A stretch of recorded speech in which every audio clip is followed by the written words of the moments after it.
Welcome to spotlight. చరిత్ర ఎప్పుడు ఎలాంటి మలుపు తిరుగుతుందో ఎవరు ఊహించలేరు. మనకు తెలిసిన చరిత్రలోనూ మనం ఊహించని ట్విస్టులు చాలా ఉంటాయి. ఆంధ్రప్రదేశ్లోని పోతిరెడ్డిపాడు ప్రాజెక్ట్ నీళ్లను మళ్లించే కాల్వగా అందరికీ తెలుసు. కానీ చరిత్రను మలుపు తిప్పడంలోనూ దీనికో ప్రత్యేకత ఉంది. వైఎస్ రాజశేఖర రెడ్డి సీఎంగా ఉన్నప్పుడు పోతిరెడ్డిపాడు మళ్లింపు కెపాసిటీని రెట్టింపు చేశారు. అప్పట్లో ఉద్యమ నేతగా ఉన్న కేసీఆర్ తెలంగాణ నీళ్లను దోచుకుంటున్నారని జనంలోకి వెళ్లారు. మన జిల్లాలు ఎడార్లవుతాయని, రైతులు అన్యాయం అయిపోతారని గలమెత్తారు. ఇప్పుడు ఆయనే తెలంగాణకు సీఎంగా ఉన్నారు. అప్పటి వైఎస్ కొడుకు జగన్మోహన్ రెడ్డి ఏపీ ముఖ్యమంత్రి అయ్యారు. ఇప్పుడు అదే పోతిరెడ్డిపాడు కెపాసిటీని మళ్లీ రెట్టింపు చేయడానికి రెడీ అవుతున్నారు.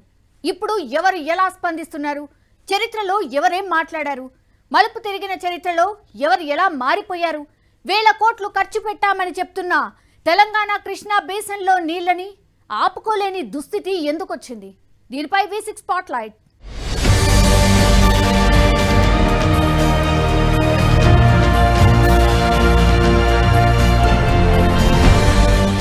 పోతిరెడ్డిపాడు వ్యవహారం మళ్లీ హీటెక్కుతోంది. ఏపీ తెలంగాణ మధ్య ఈ ఇష్యూకు చాలా చరిత్ర ఉంది. ఇప్పుడు ఏపీ సర్కార్ మరోసారి పోతిరెడ్డిపాడు నుంచి నీటిని తరలించే సామర్థ్యాన్ని పెంచుకునేందుకు నిర్ణయించడం వివాదాస్పదంగా మారుతోంది. పోతిరెడ్డిపాడు హెడ్ రెగ్యులేటర్ సామర్థ్యాన్ని 40,000 క్యూసెక్కుల నుంచి 80,000 క్యూసెక్కులకు పెంచాలని ఏపీ ప్రభుత్వం డిసెంబర్లోనే నిర్ణయించింది. ఇప్పుడు దాన్ని అమలు చేసేందుకు జీవో సైతం రిలీజ్ చేయడం కీలకంగా మారింది.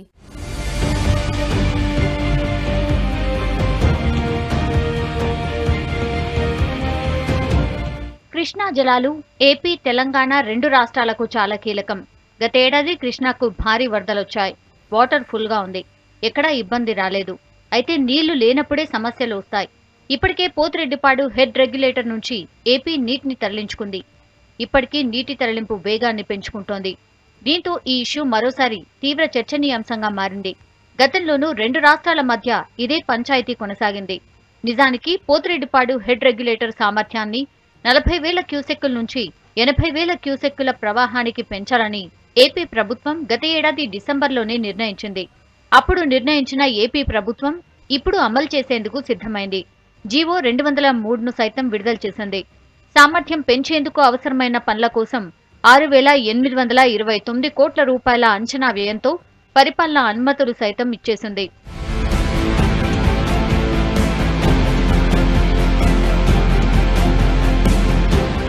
గత డిసెంబర్లో ఏపీ ప్రభుత్వం పోతిరెడ్డిపాడు సామర్థ్యం పెంపుపై తీసుకున్న నిర్ణయాన్ని నిరసిస్తూ కృష్ణా బోర్డుకు తెలంగాణ ప్రభుత్వం లేఖ రాసింది.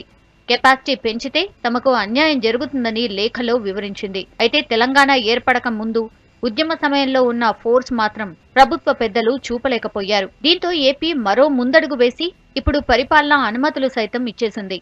ఈ పనులు వేగంగా పూర్తయితే తెలంగాణలో కొన్ని జిల్లాలకు తీవ్ర నీటి కటకట ఏర్పడుతుందన్న ఆందోళన ఇక్కడ రిటైర్డ్ ఇంజనీర్లు, సాగునీటి పారుదల నిపుణుల్లో వ్యక్తమవుతోంది. శ్రీశైలం ప్రాజెక్టుపై ఆధారపడ్డ తెలంగాణ ప్రాజెక్టులకు ఇబ్బందులు వస్తాయని అంటున్నారు. పాలమూరు రంగారెడ్డి ప్రజలారా, మీరు తెలుసుకోవాల్సిన విషయాలు చాలా ఉన్నాయి, పట్టించుకుంటలేరు. మనం ఇప్పుడు ప్రభుత్వం ఏం చేస్తున్నది, పాలమూరు రంగారెడ్డి ఎత్తిపోతల పథకం అని ఒకటి ప్రారంభించింది. రోజుకు 3 టీఎంసీల నీళ్ల చొప్పున మొత్తం మనకు 120 టీఎంసీ మనకు ఇవాళ 2 టీఎంసీ ఏమో పాలమూరు రంగారెడ్డికి, 1 టీఎంసీ ఏమో డిండికి తీసుకుపోయి మన నల్గొండకు పంపాలన్నది ముఖ్య ఉద్దేశం. ఈ 60 రోజుల ప్రోగ్రాంలో 120 టీఎంసీలో 90 టీఎంసీ దాదాపు మహబూబ్ నగర్ జిల్లాకు, 30 టీఎంసీలేమో రంగారెడ్డి జిల్లాకు. ఈ ముఖ్యంగా శ్రీశైలం నుంచి బ్యాక్ వాటర్స్ నుంచి తీసుకొని సప్లై చేయాలని నిర్ణయించింది. మరి ఇవాళ రోజు అప్పుడు ఏదైతే అన్నారో ముఖ్యమంత్రి గారు కానీ, అప్పుడున్న ఇరిగేషన్ మంత్రి హరీష్ రావు కానీ మళ్ళీ ఎన్నోసార్లు మహబూబ్ నగర్లో కానీ అసెంబ్లీలో కానీ చెప్పింది ఏంది అని అంటే, ఎట్టి పరిస్థితుల్లో పాలమూరు రంగారెడ్డి ఎత్తిపోతల పథకాన్ని కంప్లీట్ చేస్తాం, 3 టీఎంసీ వాటర్ తీసుకుంటాము అని ఎన్నోసార్లు చెప్పడం జరిగింది. 12 లక్షల ఎకరాలకు నీళ్లు ఇస్తామని కూడా చెప్పడం జరిగింది. మరి ఇవాళ రోజు కొత్తగా మురళీధర్ రావు గారు ఇంజనీరింగ్ చీఫ్ గారి ద్వారా ఒక సర్క్యులర్ ఇష్యూ చేసిండ్రు అందరు చీఫ్ ఇంజనీర్లకు మహబూబ్ నగర్ జిల్లాలో ఉన్న నీళ్లు, నిధులు, నియామకాలు పేరుతో తెలంగాణ రాష్ట్ర ఉద్యమం కొనసాగింది. అయితే ఇప్పుడు నీళ్ల దగ్గర నష్టం జరుగుతున్నా టీఆర్ఎస్ నేతలు ఎందుకు రియాక్ట్ అవ్వడం లేదని విపక్ష నేతలు ప్రశ్నిస్తూ ఉన్నారు. ఏపీ ప్రభుత్వం రిలీజ్ చేసిన జీవోలో కీలక విషయాలున్నాయి. ఎక్కడెక్కడ ఏ పనులు చేపట్టాలో వాటికి అయ్యే ఖర్చుపై క్లారిటీ ఇచ్చారు. పోతిరెడ్డిపాడు హెడ్ రెగ్యులేటర్ నుంచి రోజుకు 3 టీఎంసీలను సంగమేశ్వరం నుంచి శ్రీశైలం కుడి కాల్వ ద్వారా తరలించేందుకు 3,825 కోట్లు కేటాయించారు. పోతిరెడ్డిపాడు బానకచర్ల రెగ్యులేటర్ కాంప్లెక్స్ కాల్వల అభివృద్ధికి 570.45 కోట్లు, గోరకల్లు రిజర్వాయర్ కు ఎస్ఆర్బీసీ, జీఎన్ఎస్ఎస్ కాల్వల లైనింగ్ పనులు చేపట్టేందుకు 939.65 కోట్లు కేటాయించారు.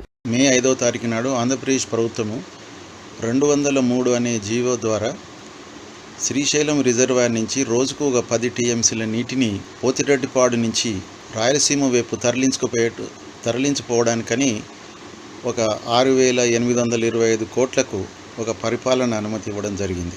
అందులో 7 టీఎంసీల నీరు అంటే ఇప్పుడు 44,000 క్యూసెక్కులు సామర్థ్యం ఉన్నటువంటి పోతిరెడ్డిపాడుని 80,000 క్యూసెక్కులుగా మార్చడం, అదేవిధంగా పోతిరెడ్డిపాడుకు 4 కిలోమీటర్ల దూరంలో ఉన్నటువంటి సంగమేశ్వరం నుంచి అక్కడ ఒక రోజుకు 3 టీఎంసీల నీటిని ఎత్తిపోసి అది శ్రీశైలము మెయిన్ కెనాల్లో వేయడానికి ఏర్పాటు చేసుకోవడానికని ఒక జీవో ఇవ్వడం జరిగింది.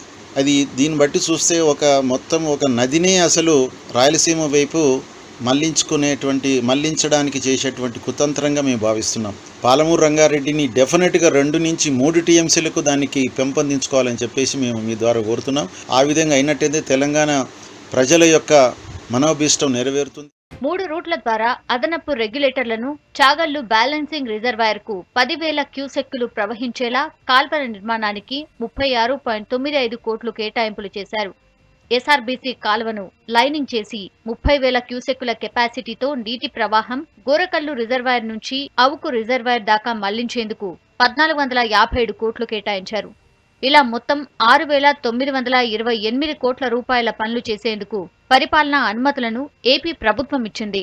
రాయలసీమ జిల్లాల్లో నీటి కరువు నివారణకు 23,000 కోట్ల ఖర్చుతో నీటి వినియోగ పథకాలను అమలు చేయాలని ఏపీ జలవనరుల శాఖ నిర్ణయించింది. అందులో భాగంగానే తాజా పనులకు పరిపాలనా అనుమతులు ఇచ్చారు.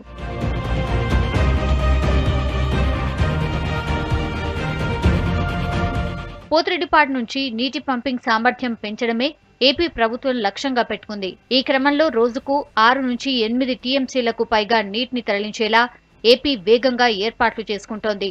కృష్ణా జలాల తరలింపుపై ప్రతిపాదనలు సిద్ధం చేయాలని ప్రభుత్వం చెప్పగానే కర్నూలు చీఫ్ ఇంజనీర్ ఆధ్వర్యంలో ప్రతిపాదనలు రెడీ అయ్యాయి. దీనికి ఏపీ సర్కార్ ఆమోదముద్ర వేసి పనులకు నిధులను కూడా రెడీ చేసింది. శ్రీశైలం రిజర్వాయర్ నుంచి పోతిరెడ్డిపాడు హెడ్ రెగ్యులేటర్ ద్వారా రోజుకు 3 టీఎంసీల నీటిని తీసుకుంటారు. 4 కిలోమీటర్ల దూరంలోని రైట్ మెయిన్ కెనాల్లో కలుపుతారు. ప్రస్తుతం పోతిరెడ్డిపాడు హెడ్ రెగ్యులేటర్ వద్ద 8 గేట్ల షట్టర్లు క్లోజ్ అయ్యాయి. వాటిని ఎత్తితే 44,000 క్యూసెక్కుల నీళ్లు తరలించొచ్చు. తాజాగా 80,000 క్యూసెక్కుల తరలింపుకు వీలుగా head regulator capacity, Banakacherla complex సామర్థ్యం పనులకు ఆమోదం తెలిపారు. పెరిగే నీటి ప్రవాహానికి అనుగుణంగా ఎస్ఆర్బీసీ, గాలేరు నగరి కాల్వలను వెడల్పు చేసి ప్రవాహ సామర్థ్యాన్ని పెంచుతారు.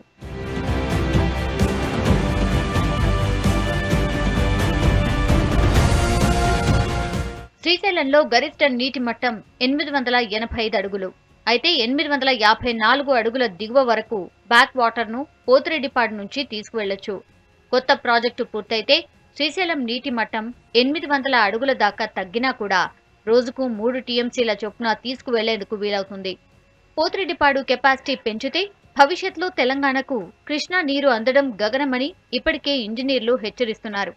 కృష్ణా నదిపై నిర్మాణంలో ఉన్న తెలంగాణ ప్రాజెక్టులన్నీ ఎండిపోతాయన్న ఆందోళన ఉంది. నాగార్జున సాగర్ కు నీటి ముప్పు ముంచుకు వచ్చే ప్రమాదం కూడా ఉంది. సాగర్పై ఆధారపడ్డ లక్షల ఎకరాల ఆయకట్టు ప్రశ్నార్థకమే. నిర్మాణంలో ఉన్న పాలమూరు రంగారెడ్డి ప్రాజెక్ట్, కల్వకుర్తి, ఎస్ఎల్బీసీ ప్రాజెక్టులు ఎత్తిపోయే ప్రమాదం ఉంది. ఏఎంఆర్ ప్రాజెక్టుకు నీరందని పరిస్థితి ఉంటుంది. మహబూబ్నగర్, నల్గొండ, ఖమ్మం జిల్లాలో దాదాపు 20 లక్షల ఎకరాల ఆయకట్టు ప్రశ్నార్థకంగా మారనుంది. హైదరాబాద్ కు తాగునీటి గండం, అటు శ్రీశైలం, సాగర్లలో కరెంటు ఉత్పత్తి తగ్గిపోయే ప్రమాదం కూడా ఉంటుంది.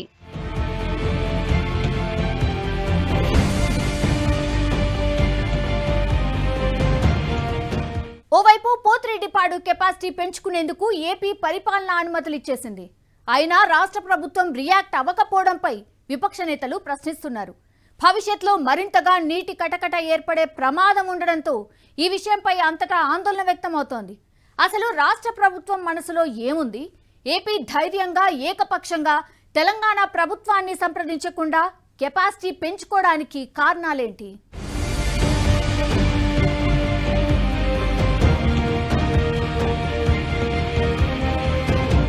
పోతిరెడ్డిపాడు హెడ్ రెగ్యులేటరీ కెపాసిటీని రెట్టింపు చేసి 80,000 క్యూసెక్లకు పెంచుకునే పనులకు ఆంధ్రప్రదేశ్ సర్కార్ శ్రీకారం చుడుతోంది. ఇప్పటికే పాలనాపరమైన అనుమతులు ఇచ్చేసింది. ఏపీ ప్రభుత్వం ఈ స్థాయిలో దూకుడుగా వ్యవహరిస్తున్నా రాష్ట్ర ప్రభుత్వం ఆ ఇష్యూపై స్పందించకపోవడాన్ని ప్రతిపక్షాలు తప్పుపడుతున్నాయి. తెలంగాణ ఉద్యమ సమయంలో పోతిరెడ్డిపాడును వ్యతిరేకించిన టీఆర్ఎస్ ఇప్పుడు ఎందుకు మాట్లాడట్లేదని ప్రశ్నిస్తున్నారు నేతలు.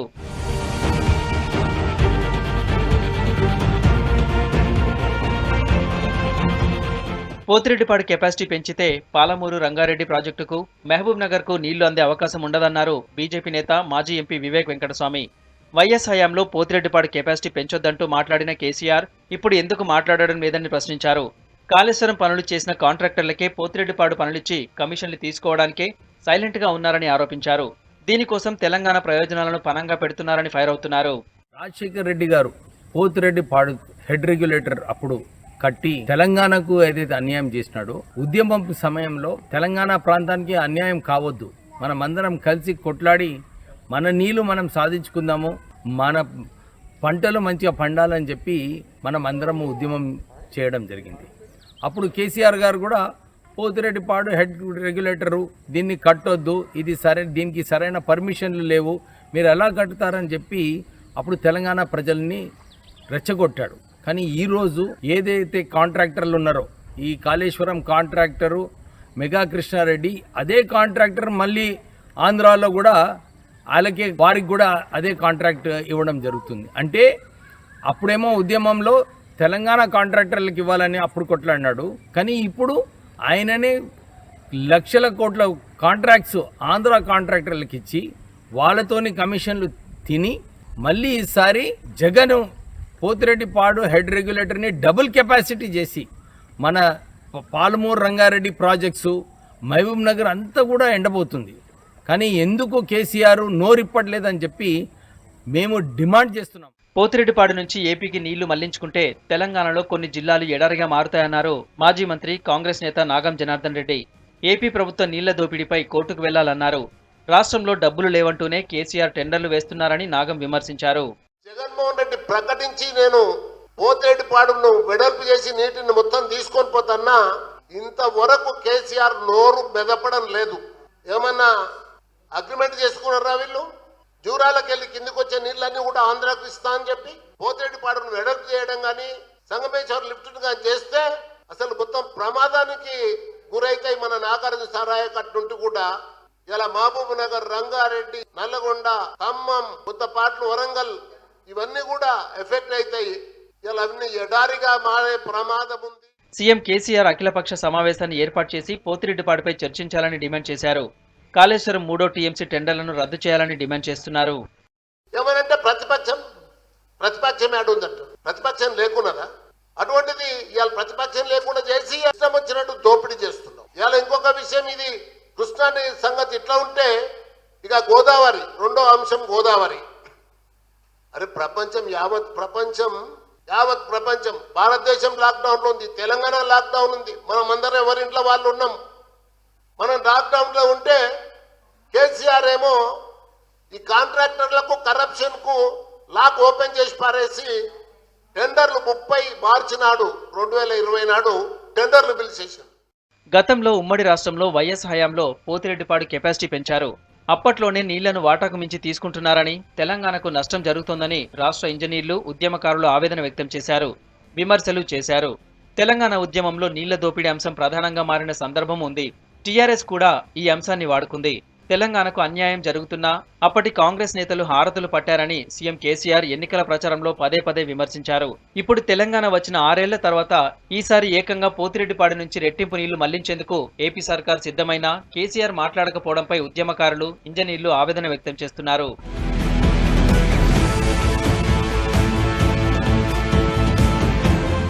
పోతిరెడ్డిపాడు హెడ్ రెగ్యులేటర్ ద్వారా రోజుకు దాదాపు 10 టీఎంసీల వరకు నీటిని తరలించేలా ఏపీ తీసుకున్న నిర్ణయాన్ని తెలంగాణ రిటైర్డ్ ఇంజనీర్ల సంఘం వ్యతిరేకిస్తోంది. పోతిరెడ్డిపాడు నుంచి 7 టీఎంసీలు, సంగమేశ్వరం నుంచి మరో 3 టీఎంసీలు తరలించేలా ప్రణాళిక సిద్ధం చేయడం తెలంగాణ ప్రయోజనాలకు విరుద్ధమని చెబుతున్నారు. ఏపీ ప్రభుత్వం విడుదల చేసిన జీవో 203ను వెనక్కి తీసుకోవాలని డిమాండ్ చేస్తున్నారు. ఒక నదీ జలాలను మరో నదీ పరివాహక ప్రాంతానికి తరలించడాన్ని తప్పుపడుతున్నారు.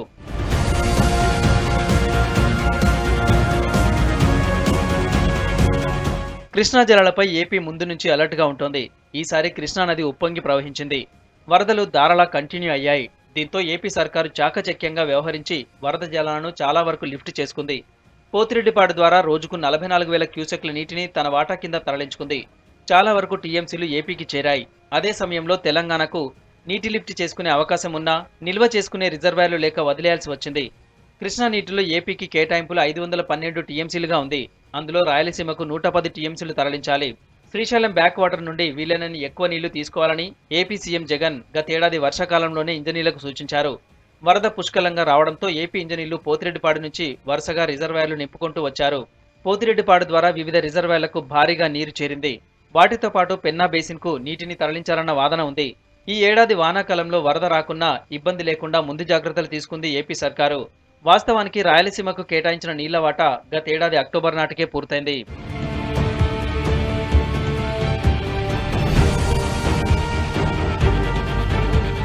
పోతిరెడ్డిపాడు దగ్గర ఏర్పాటు చేసిన టెలిమెట్రీలను పరిశీలించే అవకాశం కూడా తెలంగాణ ఇంజనీర్లకు లేకుండా పోయింది. వరద వచ్చిన సమయంలో తరలించే నీటిని వాటా కింద చూడొద్దని, కేవలం వరద నీటి సద్వినియోగంగా పరిగణించాలని ఏపీ ఇంజనీర్లు కృష్ణా బోర్డుకు లేఖ రాశారు. తాము రోజుకు 25,000 క్యూసెక్లే డ్రా చేస్తున్నామని ఏపీ ఇంజనీర్లు ఒక దశలో చెప్పుకొచ్చారు. కానీ రోజుకు 40,000 క్యూసెక్లు తరలించారు. కృష్ణా నదికి వరద రావడంతో ఏపీ లక్ష్యం నెరవేరింది. దీంతో కెపాసిటీని 40,000 క్యూసెక్ల నుంచి 80,000 క్యూసెక్లకు పెంచితే మరింతగా నీళ్లు అందుబాటులోకి వస్తాయన్న ఉద్దేశంతో నిధులు సమకూరుస్తున్నారు. ఏపీతో పోటీగా కృష్ణా నీళ్లను లిఫ్ట్ చేసి నిల్వ చేసుకుందామని అనుకున్నా తగినన్ని రిజర్వాయర్లు లేకపోవడం మరో సమస్యగా మారింది. మొత్తంగా ఈ పోతిరెడ్డిపాడు నీళ్ల తరలింపు వ్యవహారంపై తెలంగాణ సర్కారు చూసి చూడనట్లు వ్యవహరిస్తోందా, లేక కారణాలు ఏమైనా ఉంటాయన్న అనుమానాలు కలుగుతున్నాయి.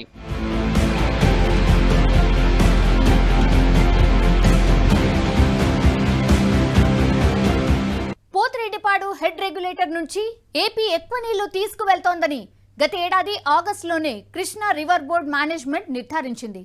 ఎక్కువ నీళ్లు తీసుకువెళ్తూ తక్కువ లెక్కలు చూపుతోందని బోర్డు గుర్తించింది.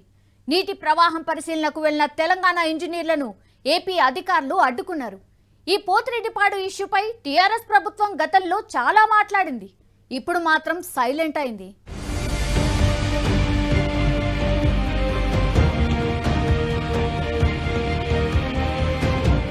పోతిరెడ్డిపాడుపై సీఎం కేసీఆర్ సహా మంత్రి హరీష్ రావు, ఇతర టీఆర్ఎస్ నాయకులు చాలా సందర్భాల్లో ఎన్నికల ప్రచారాల్లో దీన్నో ప్రచార అస్త్రంగా వాడుకున్నారు. రోజుకు 40,000 క్యూసెక్కులు రాయలసీమకు తరలి వెళ్తుంటే చూస్తూ ఉండిపోయారని కాంగ్రెస్ నేతలపై ఫైర్ అయ్యారు. ఇప్పుడు ఏపీ ప్రభుత్వం 80,000 క్యూసెక్కులు తరలించేలా పనులకు గ్రీన్ సిగ్నల్ ఇవ్వటం, జీవో సైతం విడుదల చేయటంపై సర్కార్ యాక్షన్ ప్లాన్ ఏదీ కనిపించడం లేదు. ఇదే పోతిరెడ్డి ఇష్యూపై 2018 మహబూబ్ నగర్ జిల్లాలో జరిగిన ఎన్నికల ప్రచారంలో సీఎం కేసీఆర్, చిన్నారెడ్డి, డీకే అరుణ సహా కాంగ్రెస్ నేతలపై ఫైర్ అయ్యారు. ఇదే చిన్నారెడ్డి పోతిరెడ్డిపాడు అప్పుడు కరెక్టే, పోతిరెడ్డిపాడుతో తెలంగాణకు నష్టం లేదని చెప్పి పేపర్లలో వ్యాసాలు రాసి దేనికోసం రాసిండండి? మహబూబ్ నగర్ ప్రయోజనానికి రాసిండా? తెలంగాణ రైతుల కోసం రాసిండా? ఇలా రికార్డులో ఉన్నది. నిన్న కత్తులు తిప్పింది కదా డీకే అరుణ, నిన్న కత్తులు తిప్పినామే. చిన్నారెడ్డి ఏమో వ్యాసం రాసిండు, పోతిరెడ్డిపాడు పొక్క పడితే తెలంగాణకేం నష్టం లేదని. నిన్న కత్తి దింపిన డీకే అరుణ, మీరు అనంతపురం నీళ్ళు తీసుకొని పోతున్నారు, చాలా గొప్ప పని మీది, మేమేమో ఇదే లోపల బతుకులు మావి అని నిన్న కత్తి దింపిన డీకే అరుణ రఘువీరారెడ్డి ముందర మంగళారతి దింపింది. పోతిరెడ్డిపాడుపై ఢిల్లీలో సోనియా గాంధీతో పంచాయతీ పెట్టి ఇదే ఇష్యూపై ప్రభుత్వం నుంచి రాజీనామాలు చేసి బయటకొచ్చామని ఇటీవల ఎన్నికల ప్రచారంలో సీఎం చెప్పుకొచ్చారు. పోతిరెడ్డిపాడు ఇష్యూ మీదనే టీఆర్ఎస్ మినిస్టర్లు ఆనాడు రాజీనామా చేసి బయటకు వచ్చినాం. టీఆర్ఎస్ ఏమో పదవులను చెప్పుల్లాగా ఇసిరేసి బొక్కలు ఇరిగేదాకా, పేగులు పరిగేదాకా అన్నం తిన్నా ఉపాసమున్నా పోరాటం చేస్తే ఇదే జిల్లాకు తెచ్చిన దరిద్రులు నోళ్లు మూసినారు, మంగళారతులు పట్టినారు. సమైక్య రాష్ట్రంలో తెలంగాణకు ఏమీ చేయలేదని, ఇప్పుడు తమ ప్రాజెక్టులు కట్టుకుంటున్నా అడ్డుకోవటం ఏంటని 2016లో జగన్ దీక్షకు వ్యతిరేకంగా మంత్రి హరీష్ రావు మాట్లాడారు. వైఎస్ ఉన్నప్పుడు పోతిరెడ్డిపాడు ద్వారా నీళ్లు తరలించుకుపోయింది వాస్తవం కాదా అని ప్రశ్నించారు. అటు అసెంబ్లీలోనూ ప్రాజెక్టులపై మాట్లాడిన సందర్భాల్లో పోతిరెడ్డిపాడుపై తాము చేసిన పోరాటాన్ని హరీష్ గుర్తు చేసుకున్నారు. పీజేఆర్ ఒక్కరే తమతో కలిసి వచ్చారని 2017లో అన్నారు. ఆయన్ను కూడా సభ నుంచి సస్పెండ్ చేశారని చెప్పుకొచ్చారు. జగన్మోహన్ రెడ్డి అంటే దీక్ష పట్టిండిగా ఏంటి దీక్ష అంటే మనం ప్రాజెక్ట్ కట్టుకోవద్దండి. అరే ఏరువాట సంసారమయ్యా మాతో మాది భక్తం అంటే వాళ్ళు కూడా దీక్ష పట్టు కలిసి ఉన్నప్పుడు మీరు చేయకపోతుంది. జగన్మోహన్ రెడ్డి నేను ఆయన ఉండగా మొత్తం నీళ్ళన్నీ కూడా పోతిరెడ్డిపాడు బొక్కగొట్టి అక్రమ ప్రాజెక్టులు వెలిగొండ, హంద్రినీవా, గాలేరు నగరి అన్ని ప్రాజెక్టులు రాయలసీమకు కట్టి మా నీళ్ళన్నీ తీసుకుపోయి మా నోళ్లు కొట్టిండు మీ నాయన. దయచేసి మా తెలంగాణ రైతుల ఉసురు పోసుకోకండి. తెలంగాణకు అన్యాయం చేసేటువంటి పోతిరెడ్డిపాడు, పులిచింతల, పోలవరం ప్రాజెక్టులను తెలంగాణను ముంపుకు గురి చేసి ఆంధ్ర, రాయలసీమకు నీళ్లు తీసుకుపోయే ప్రాజెక్టులు కట్టినటువంటి పాపంలో ఈ కాంగ్రెస్ పార్టీకి వాటా లేదా అధ్యక్ష? పి జనార్దన్ రెడ్డి గారు ఇక్కడ కూర్చొని ఒంటరి పోరు చేసేవాడు మాతో పాటు. పోతిరెడ్డిపాడు కట్టొద్దు అని చెప్పి మేమందరం పోడియంలోకి పోతే ఆనాడు ఒకే ఒక్క కాంగ్రెస్ పార్టీ శాసనసభ్యుడు పి జనార్దన్ రెడ్డి గారు స్వర్గీయులు వారు మాతో ఆ రోజు పోరాటం చేస్తే వారిని కూడా ఈ సభ నుంచి సస్పెండ్ చేసినటువంటి పరిస్థితి అధ్యక్ష. పోతిరెడ్డిపాడు ద్వారా రోజుకు 80,000 క్యూసెక్కులు తరలిస్తే శ్రీశైలం 30 రోజుల్లో ఖాళీ అవుతుందన్నారు టీజేఎస్ అధ్యక్షుడు కోదండరాం. తెలంగాణ లిఫ్ట్ ప్రాజెక్టులో నీళ్లను తోడాలంటే 80 నుంచి 90 రోజులు పడుతుందని, ఆలోపే పోతిరెడ్డిపాడుతో ఖాళీ అవుతాయన్న ఆందోళన వ్యక్తం చేశారు. కాబట్టి అదనంగా ఇప్పటికే పోతిరెడ్డిపాడు నుంచి నీటి తరలింపు అనేది జరుగుతూ ఉంది. అట్లాంటిది ఇప్పుడు పోతిరెడ్డిపాడు యొక్క తూము సామర్థ్యాన్ని 80,000 క్యూసెక్కులకు పెంచాలని నిర్ణయించారు. 80,000 క్యూసెక్కులకు గనక పెరిగితే అంటే 30 రోజులు వరద ఉంటుందనే ఆలోచనతో దాన్ని పెంచితే ఈ 30 రోజుల లోపల శ్రీశైలం ప్రాజెక్టు ఖాళీ అయిపోతుంది. ఏపీ సీఎం జగన్ తో పోతిరెడ్డిపాడు విషయంలో సీఎం కేసీఆర్ ఏం తేల్చారో క్లారిటీ ఇవ్వాలని ఇప్పటికే బీజేపీ నేతలు ప్రశ్నించారు. జగన్ తో నీవు ఏ కుంభకోణాల కోసం మిలాఖత్ అయినావని చెప్పి నేను అడగదలుచుకున్నాను. నదుల అనుసంధానం పేరుతోటి పోతిరెడ్డిపాడు నీరు వాళ్ళు తీసుకెళ్తుంటే పోతిరెడ్డిపాడు నీటి సంగతి ఏం మాట్లాడినావు? పోతిరెడ్డిపాడు నుండి అక్రమంగా నీళ్లు తరలిస్తుంటే దాని యొక్క నష్టం తెలంగాణ ప్రజలకి, తెలంగాణకు ఉందా లేదా? ఉమ్మడి మహబూబ్ నగర్ జిల్లాపై కేసీఆర్ కి ఎందుకు అంత కోపమని ప్రశ్నించారు మాజీ మంత్రి బీజేపీ నేత డీకే అరుణ. జగన్ తో కేసీఆర్ కుమ్మక్కయ్యారా అని ప్రశ్నించారు. గతంలో 40,000 క్యూసెక్కులకే గగ్గోలు పెట్టిన కేసీఆర్ ఇప్పుడు 80,000 క్యూసెక్కులకు ప్లాన్ చేస్తుంటే ఎందుకు మౌనంగా ఉన్నారని ప్రశ్నించారు. కేసీఆర్ అనాలోచిత నిర్ణయాలతో పాలమూరు రైతులు, ప్రజలు ఇంకెంతకాలం నష్టపోవాలని ప్రశ్నిస్తున్నారు. మహబూబ్నగర్ జిల్లా మీద మీకు ఎందుకండి ఇంత కోపం? ఈరోజు పోతిరెడ్డిపాడు విషయంలో ఏం జరుగుతుందో మీకు తెలియకుండానే జరుగుతుందా? ఈరోజు ఆంధ్రప్రదేశ్ ప్రభుత్వం రోజు 3 టీఎంసీల నీటిని పోతిరెడ్డిపాడు తరలించాలనేటువంటి తీసుకున్న నిర్ణయం మీకు తెలియదా? దాంట్లో వాస్తవం లేదా? మరి మీరు ఎందుకు చడి చప్పుడు లేకుండా ఉన్నట్టు? మీరు జగన్మోహన్ రెడ్డి గారు కుమ్ముక్కై ఏమైనా చేస్తున్నారా? మన నీళ్ల కోసం, నిధుల కోసం, నియామకాల కోసం అని పోరాటాలు చేసి మరి ఈ రోజు ఎందుకండి మీరు నోరు విప్పడం లేదు? ఆ రోజు కంటే ఈ రోజు డబ్బులు ఎత్తుకోవడానికి నీళ్లు వాళ్ళు తీసుకొని పోతుంటే తీసుకుపోయి మొత్తం తయారీ చేసుకుంటే మరి ముఖ్యమంత్రి గారు ఎందుకండి మీరు మాట్లాడడం లేదు? ఇంకా ఎన్ని రకాల మామూలు ప్రజలు నష్టపోవాలి, మామూలు రైతులు నష్టపోవాలి, ఎన్ని రకాల మేము మోసపోవాలి? ఇప్పుడు పోతిరెడ్డిపాడుపై ఏపీ సర్కార్ వేగంగా అడుగులు వేస్తున్న తీరు చూస్తుంటే అది ఆగే అవకాశాలు ఏమాత్రం కనిపించడం లేదు. దీంతో కృష్ణా జలాల్లో మన వాటాకు పెద్ద గండిపడే ప్రమాదం ఉంది. పాలమూరు జిల్లాలో గతంలో కట్టిన ప్రాజెక్టులనే పూర్తి చేయకపోవడంతో నీళ్లొచ్చినా ఆపుకునే పరిస్థితి లేదు. గత ఏడాది కృష్ణానదికి ఊహించినంత భారీ వరద వచ్చినా పాలమూరు జిల్లా ప్రాజెక్టులో పెద్దగా నింపింది లేదు. దీంతో వందలాది టీఎంసీల నీళ్లు సముద్రం పాలయ్యాయి. దీనికి తోడు 1,000 కోట్ల ఖర్చు పెట్టిన పాలమూరు రంగారెడ్డి ప్రాజెక్టు కెపాసిటీని తగ్గించడానికి కూడా రాష్ట్ర సర్కార్ సిద్ధమైంది. దీంతో కృష్ణలో నీళ్లు అనుకున్నన్ని రావని తెలిసే ప్రభుత్వం ఇలా చేస్తుందంటున్నారు పలువురు సీనియర్ ఇంజనీర్లు. ఇది పాలమూరు జిల్లాకే కాదు, నాగార్జున సాగర్ కింద బేసిన్ కు కూడా తీవ్ర నష్టం చేస్తుందని ఆందోళన వ్యక్తం చేస్తున్నారు. ఇంత జరుగుతున్నా ప్రభుత్వం చూసి చూడనట్లు వ్యవహరించడంపై పలు అనుమానాలు వ్యక్తం చేస్తున్నారు. రాష్ట్రంలో జరుగుతున్న ప్రాజెక్టుల పనులు, ఏపీలో పలు ప్రాజెక్టులు చేసేది ఒకే పెద్ద కాంట్రాక్టర్ కావటం కూడా ఈ అనుమానాలకు ఊతంగా మారింది.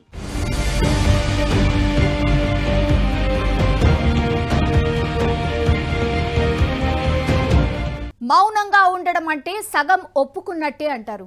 పోతిరెడ్డిపాడుపై రాష్ట్ర సర్కార్ తీరు కూడా అలాగే ఉందంటున్నారు సీనియర్ ఇంజనీర్లు. అప్పట్లో ఇదే సమస్యపై చాలా మాట్లాడిన ఉద్యమ నేతలు ఇప్పుడు మంత్రులుగా ఎందుకు మాట్లాడడం లేదని ప్రశ్నిస్తున్నారు. రాష్ట్ర వాటా నీటిని కాపాడడానికి ప్రభుత్వం సీరియస్గా చర్యలు తీసుకోవాలని కోరుతున్నారు. ఇది V6 స్పాట్లైట్.